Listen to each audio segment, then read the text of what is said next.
All right, guys, I'm with Tim Washington, Director of JetCharge. Hey, Tim. Hey, how you going? Yeah, good, man. Thanks for joining us. Thank you. Now, you just gave a talk just then. What was it about?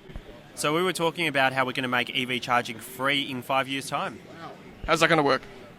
So basically, EV charging works on a number of levels. The easiest is you plug it in and it charges.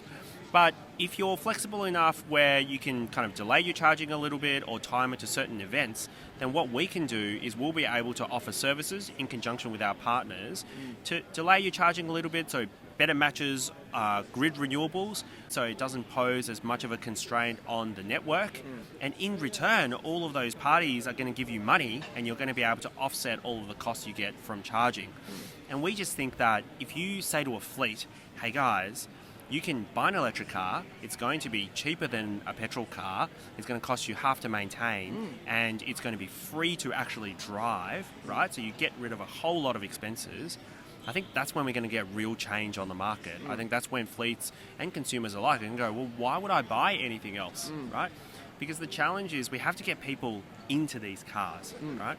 Once they're in, they're hooked. Yep. Yeah, they won't get out of them, but you need to get them in. And so we're hoping free fuel essentially will get them in. Yeah, that's fantastic. So both consumers and fleet customers? Yeah, absolutely. We think fleets will come first and then consumers will follow. You know, obviously, if you're an Uber driver, you probably won't be able to get all of your fuel for free. But, you know, you stand at 15,000 kilometres. I reckon within the next 5 years, I reckon there'll be enough programs on the market that will give you free electricity for your electric car. Hey, free electricity? I'm up for that. Cool. Thanks, Tim. Cheers. All right, so I've got Marty Andrews, CEO and co-founder of ChargeFox. Thanks for joining us, Marty. Thanks for having me, Tom. Now, the big question on everyone's lips is, of course, ChargeFox's new ultra-rapid network.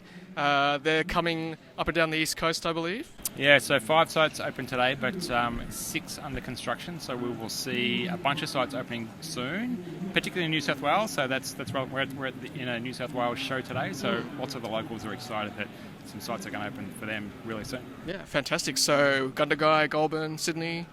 Yeah, all of those things are under construction. Yeah, so I happen to drive up from Melbourne, so I was checking those sites out along the way.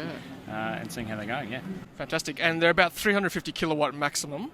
And putting that to real world terms, you can charge pretty quickly, I imagine, with any car, with any electric car, really. Yeah, so we often talk about 200 kilometres of range in 15 minutes or 10 to 15 minutes. I charged at a couple of those sites along the way. So in Yaroa on the way here, for example, I stopped to plug my car in, I grabbed some dinner, and I'm not even sure how long I charged for, because when I was done, I just unplugged it, and that was enough. That is pretty quick, yeah. One interesting thing for the Tesla Model 3 drivers, the performance ones in particular, you can charge faster on the ChargeFox chargers than the Tesla superchargers. Can you? Really? Yes. Cool. So we've seen Tesla Model 3s clock 194 kilowatts at our ultra chargers. That is really quick. Yeah, super fast charging. Great to be able to see that happen. Yeah. What's new in the ChargeFox space? What can we look forward to in Australia? Yeah, so we're doing a lot of work with fleets now. So it's the public network is growing, obviously, and I've been here today talking about that and the experiences behind that.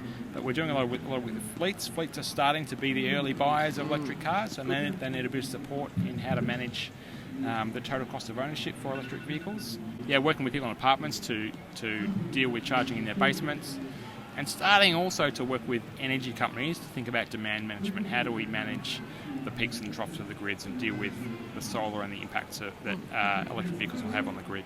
Okay, fantastic. All right, well, thanks very much, Marty, for your time. Appreciate it. Thanks, Tom. Cheers. Cheers.